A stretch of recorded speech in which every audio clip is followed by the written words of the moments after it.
নমস্কার। কয়েকজন জানতে চেয়েছেন যে সুপ্রিম কোর্টের লেটেস্ট ডিসিশন 2G সম্পর্কে। এটা নিয়ে বহুদিন আগে আলোচনা করেছিলাম, বোধহয় 7-8 মাস আগে। যাই হোক, কেউ তার পুরনো ভিডিও দেখেন না, সবাই ইনস্ট্যান্ট চাই, মানে ইমিডিয়েট চাই। ঠিক আছে, কোনো অসুবিধা নেই। এখন এমনি অসুস্থ হয়ে বাড়িতে বসে আছি, শুয়ে আছি, সুতরাং টাইম আছে, ওই জন্যে বলে দিচ্ছি। আগে যে জাজমেন্টগুলো ছিল সেগুলো বলা হচ্ছে যে 1997 অ্যাক্ট আসার পর থেকে যদি কেউ মারা যায়,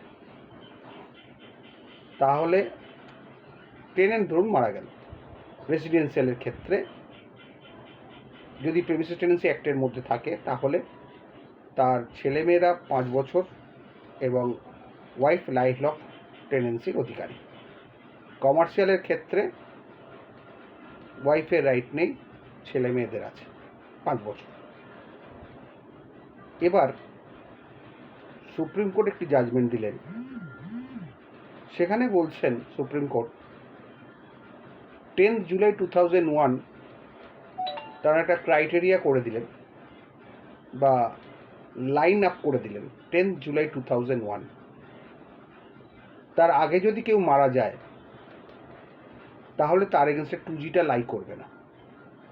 কীরকম?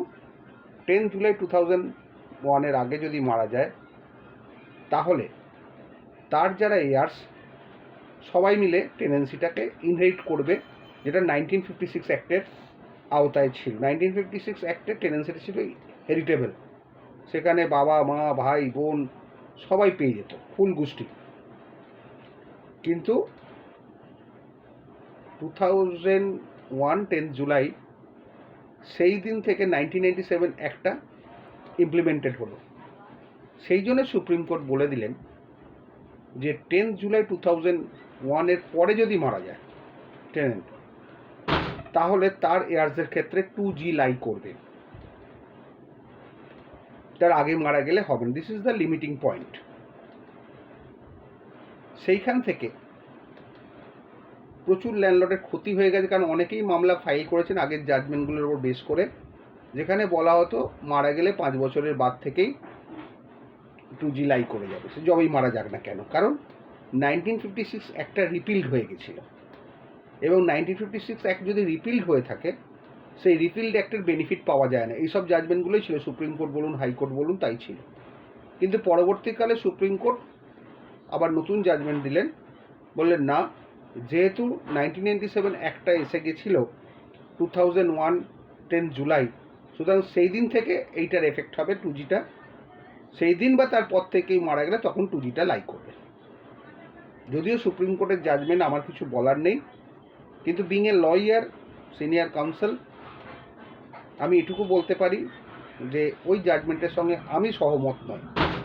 এগেনস্টে বলা যায় না, কিন্তু সহমত আমি নয় এই কারণে যে একটা রিপিল্ড হয়ে যায়, যে একটা বাতিল হয়ে যায়, তার বেনিফিট কি করে পাওয়া যাবে?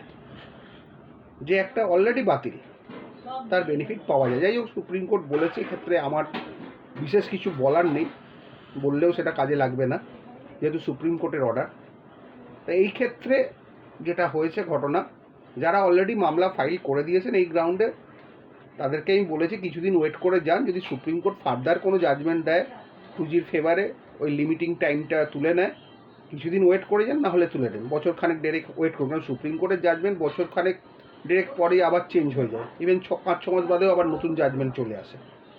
সুতরাং ধৈর্য ধরতে বলেছিলাম, দেখা যাক কি হয়। তবে জাজমেন্টটা আমার মতো লয়ার যারা একটু খুঁটিয়ে খাটিয়ে বিচার করে, যারা সব কিছু একটু অ্যানালাইসিস করে, তারা সহমত হয়নি। কিন্তু উপায় নেই, ওপর থেকে যা এসছে সেটাই মানতে হবে। ভালো থাকবেন।